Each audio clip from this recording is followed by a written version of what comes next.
Okay. Bismillah ar-Rahman ar-Rahim. La hawla wa la quwwata illa billahi al-Ali al-Azim. Alhamdulillahi Rabbil Alameen. Wa sallallahu ala Sayyidina wa Nabiyyina Abil Qasim al-Mustafa Muhammad. Wa alihi al-tayyibin al-tahirin. La siyama baqiyatillah fil aradin. Ajjalallahu ta'ala farajahu al-sharif. اللهم أخرجني من ظلمات الوهم وأكرمني بنور الفهم اللهم افتح علينا أبواب رحمتك وانشر علينا خزائن علومك برحمتك يا أرحم الراحمين. Alhamdulillah, we have tawfiq to continue our study of commentary on al-Manzumah by late Ayatummah Mutahhari, and today we start the 9th section, which is another issue related to existence.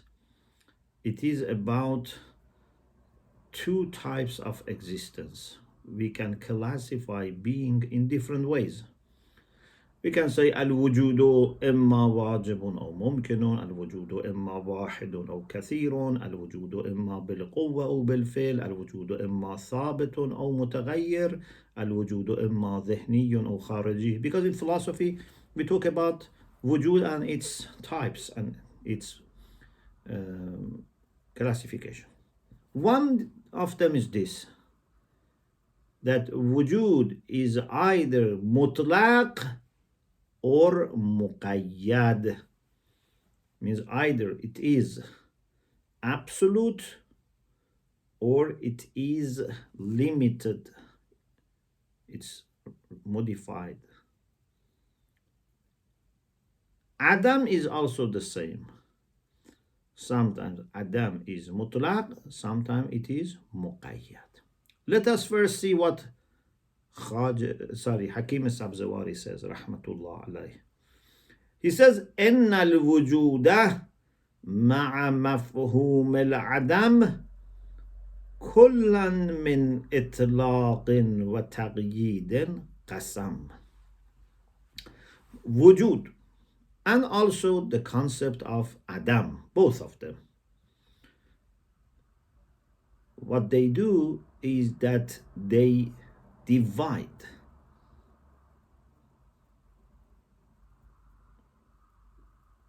There are two types, mutlaq and taqyid. Mutlaq is for wujud and Adam. Muqayyad is also for wujud and Adam. So we have four types, because 2 in 2 makes 4. We have wujud mutlaq, or in Arabic al-Wujud al-Mutlaq, which is absolute being, and al-Wujud al-Muqayyad, which is limited or modified being. We have al-Adam al-Mutlaq, which is absolute nothingness, and we have al-Adam al-Muqayyad, which is restricted or modified nothingness. In order to understand this better, we have to remind ourselves of what we studied before in logic and also in some elementary books on philosophy. Therefore, Ayatummah Mutahhari introduces here few points as introductions. Number 1, in logic they tell us that one type of proposition is called hamliyya. So qadaya can be hamliyya or other types.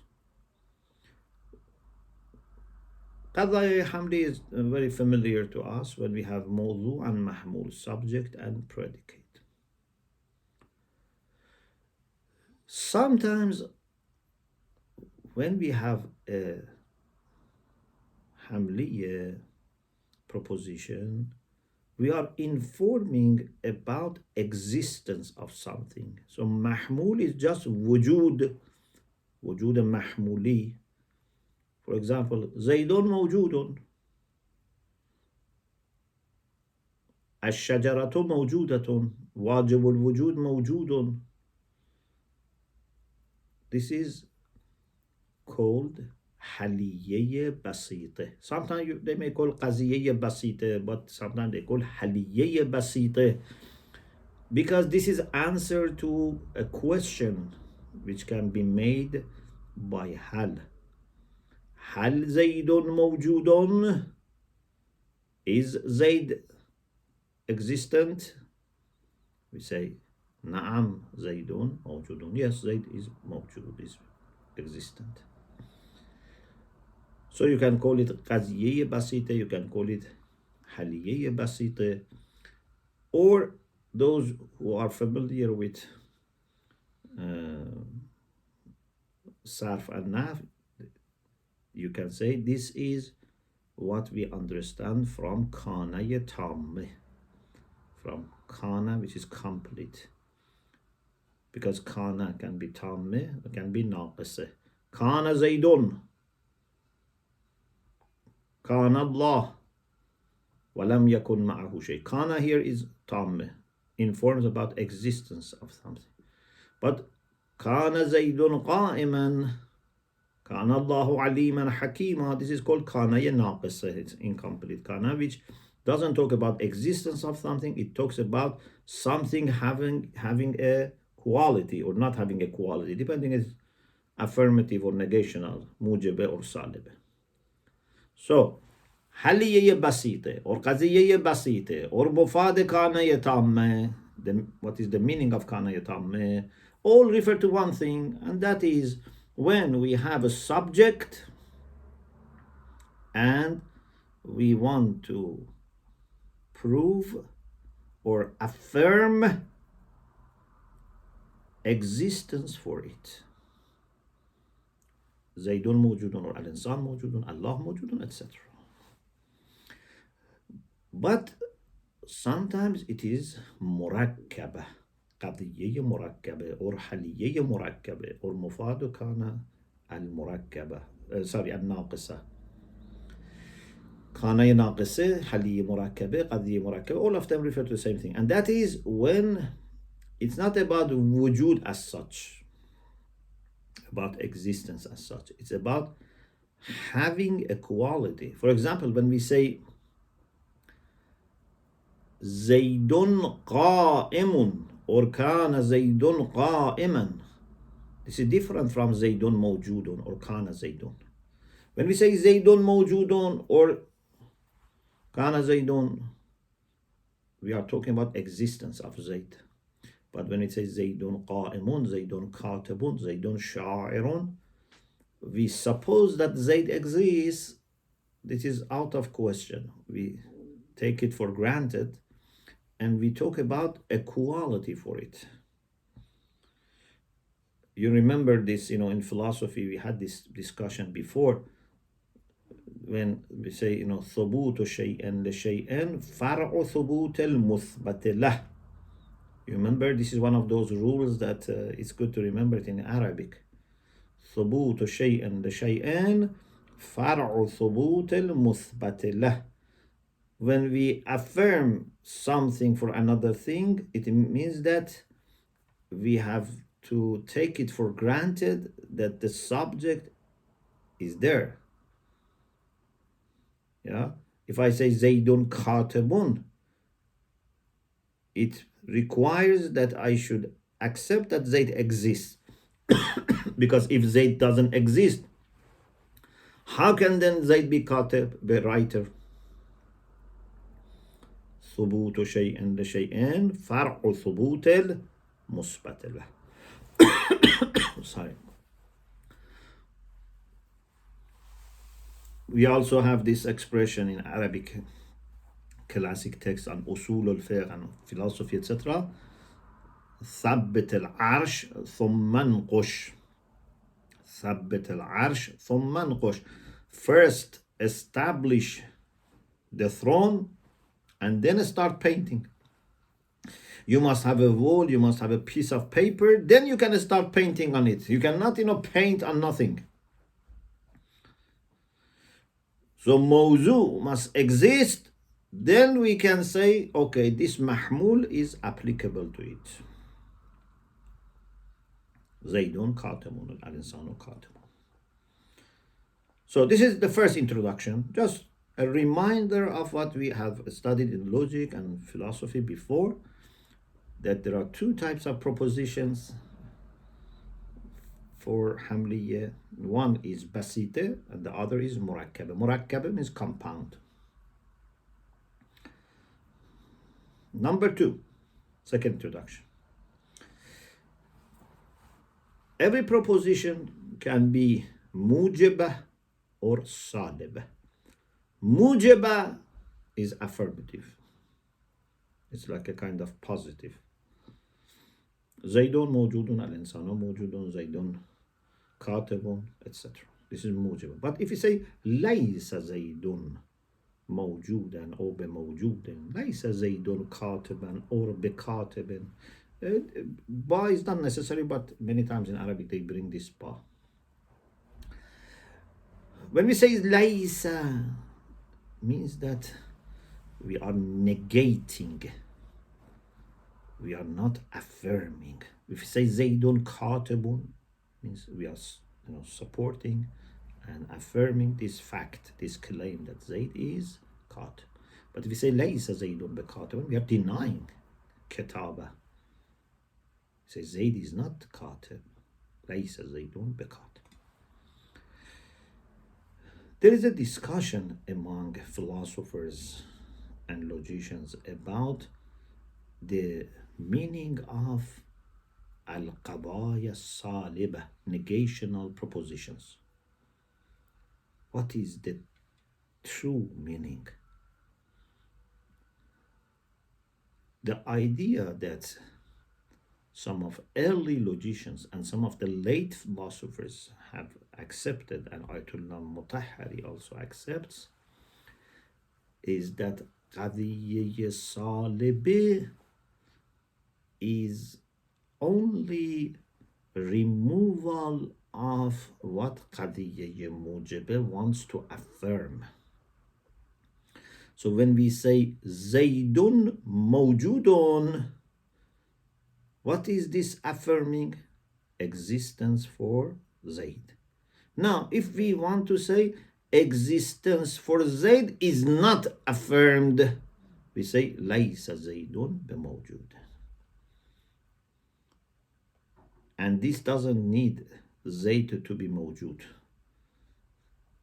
Yeah, when we say laysa Zaydun bimawjud, doesn't mean Zayd to be mawjud. We say salib bi-intifa' al-mawdu.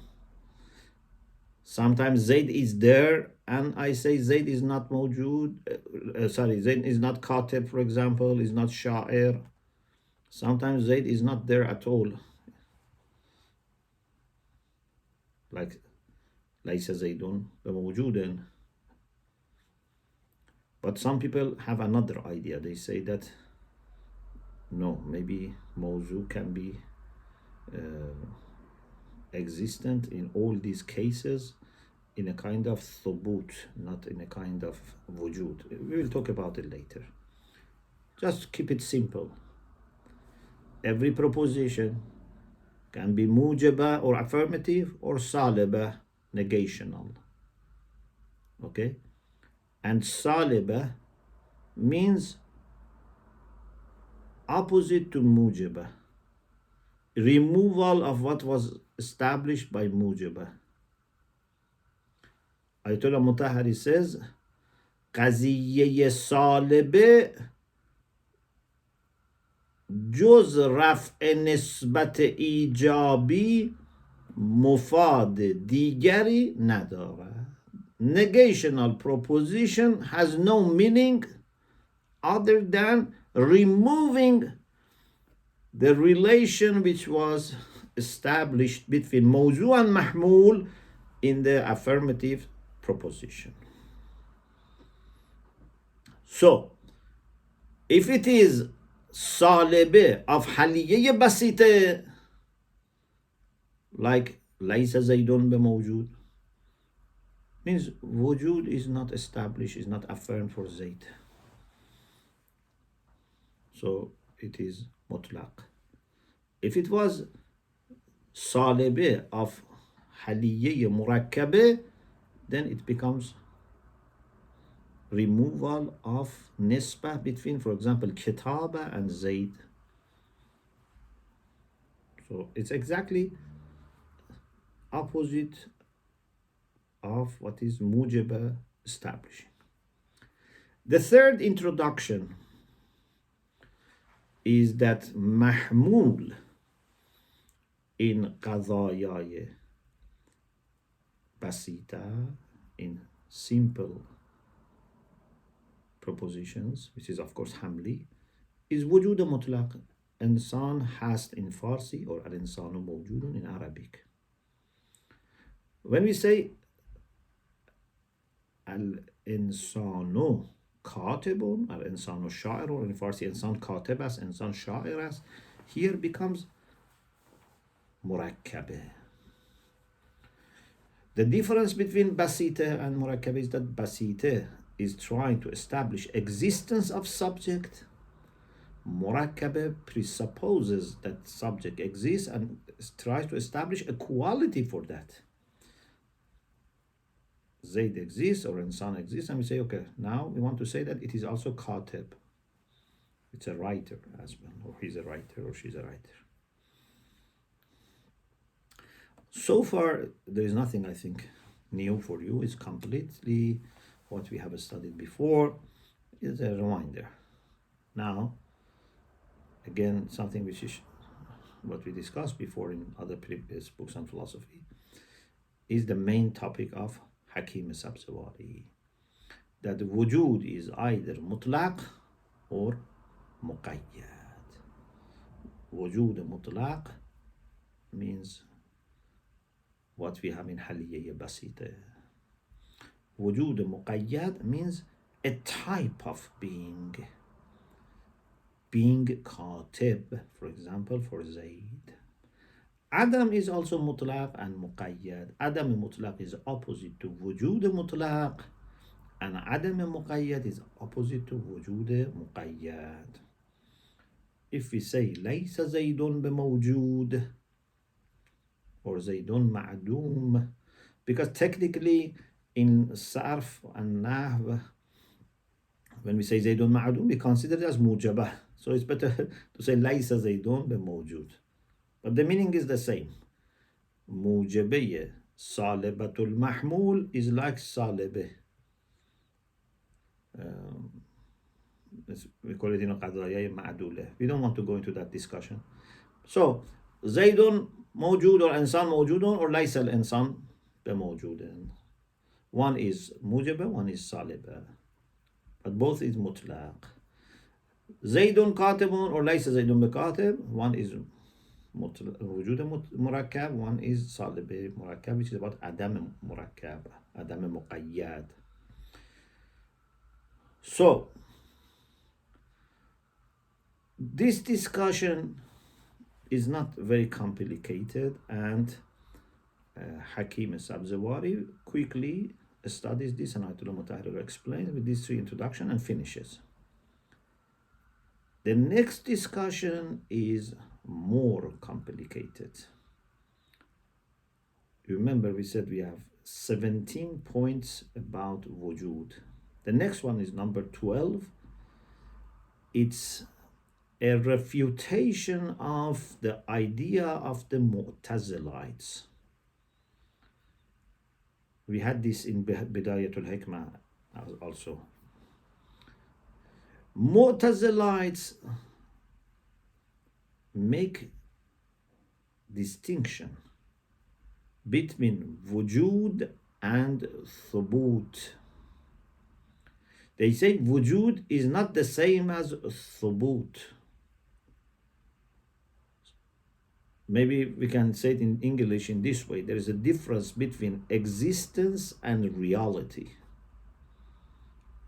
I think the closest thing to thubut, to what they mean by thubut, is reality. Wujud is existence.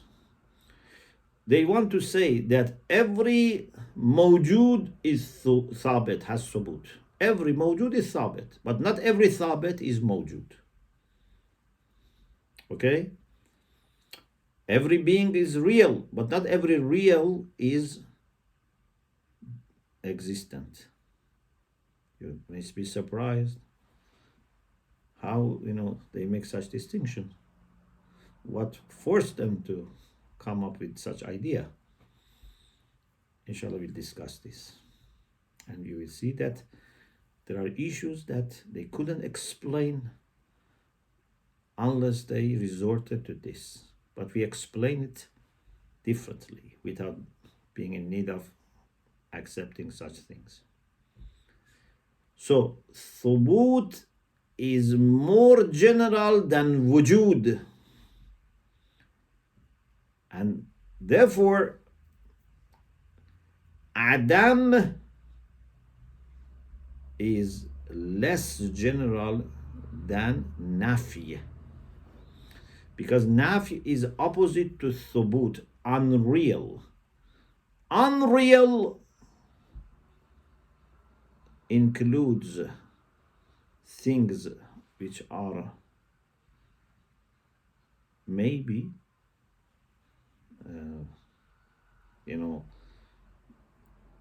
you can say, it's a limited version of wujud, because there are things which have no wujud, but they are real. Like khaliqiyya, like alamiyya, which has reality, or illiyya, which has reality, but not independent existence. So they call it thabit. Or for example, in this room here that I'm talking, and in your room, there is no elephant. But elephant has mahiyya, so it's thabit, not mawjud. Opposite to thabit is nafi. Manfi is something which is unreal. And because thabit is more general than mawjud, then its opposite becomes more limited than opposite to wujud.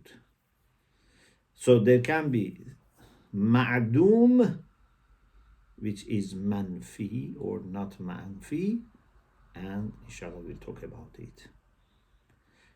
Let's first read what Hakim Sabzewari has said, and then inshallah maybe I can have a break, you can say your prayer, and we continue. But let me first, in these few minutes, read what Hakim Sabzewari rahmatullah alayhi has said about this. ما ليس موجودا يكون ليس. ما ليس موجودا يكون ليس. What is not existent, or you can say what does not exist, is lays. Lays, although it is used as a fi'l, as a verb in Arabic, but it is sometimes used also as a noun, like here. If you remember, we had this also sentence when we studied, philosophy in Bedaya and before that, that we said al-mumkinu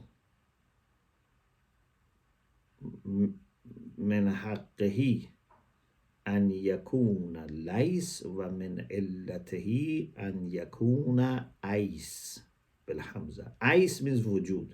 Lays means adam. Means if mumkin is left to itself, it doesn't exist. But it is because of its illa that it exists. We had this before. So here, ma laysa mawjudan yakunu laysa. If something is not mawjud, it's not anything. Why you are distinguishing between wujud and thubut? قد سابق الشيء لدينا العيسى. شيئية and wujud is also the same. So when we say something is a shay, is something, means it has existence. Musawaqat, you remember we had this discussion in Bidayatul Hikmah, because Allah said over there that wujud yusawiqul shakhsiyya, or things like this. We said musawaqa is more than musawat. Musawat is when two things have equal individuals or instances. When masadiq of two general concepts are the same, we say they are musawi. For example, maybe we have a group of Muslims in a city, as a, for example, minority, that they are all from one country. For example, they're all from maybe, for example, Pakistan, or from India, or from Indonesia. So we can say all Muslims in this town are Pakistani or are Indians. So Muslims in this town and Pakistanis in this town are musawi, means they have the same individuals or the same instances. But they are not musawiq, because the way they are Muslims is different from the way they are from Pakistan. Pakistan is about their nationality, about their ethnicity, about their background. Islam is about their religion. It has happened that now they coincide, but they are not musawiq. So musawiq means more than tasawi. Means that they are applied from the same perspective. So wujud and shay'iyya for us are musawiq. قد ساوق الشيء لدينا الأيسا. Al-Ais, then because of it is poem, say Aisa, like Laisa, it's Lais, but we say Laisa.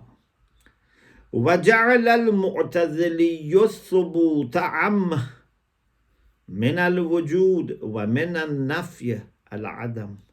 Mu'tazili has made thubut amma, means a'am. Amma is fi'l, is verb, but he means a'am, means to be more general, to be inclusive. Means thubut is a'ammu min al-wujud, is more general than wujud. وَمِنَ النَّفْيِ الْعَدَمِ means has made Adam also more general than Nafi, because Nafi is more exclusive. When Thubut becomes more general, then its opposite becomes less general. And when Adam is less general, its opposite becomes more general. Yeah. So Adam is opposite to Wujud. So there are things that have no Wujud and they have Thubut. Therefore, opposite. There are things that have no Nafi, but they have Adam. فالنفي والثبوت ينفي وسطا وقولهم بالحال كان شططا.